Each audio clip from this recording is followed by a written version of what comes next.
Сәлем достар, бүгін менің қабылдауымда 65 жастағы науқас келді. Ол кісі негізгі шағымы бас ауру, бас айналу, жүрек тұсында шаншып ауру, құлағының шуылдауына шағымданды. 10 жылдан бері диспансерлік учетта тұрады екен.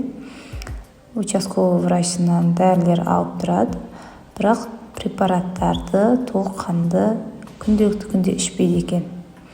Сол препараттардың кейбір дозасын коррекция жасадық. Тұрақты түрде ішу туралы кеңес бердім.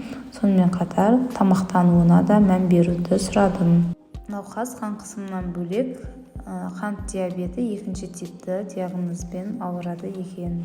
Соған байланысты қосымша ем-дәмдерді ұсындым. Апамыз орындаймын деп сөз берді.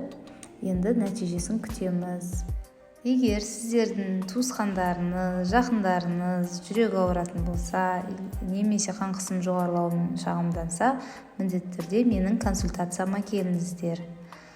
Ақпарат пайдалы болса, лайк басуды ұмытпаңыздар. Бұл видеоны арнайы сіздер үшін түсірдім. Менің каналыма міндетті түрде тіркеліп алыңыздар.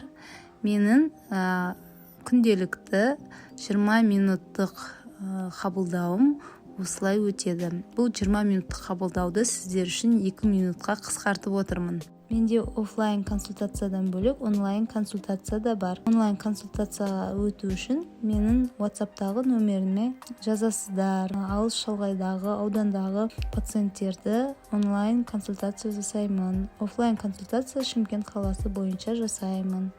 Назарларыңызға рахмет. Келесі видеода жолыққанша.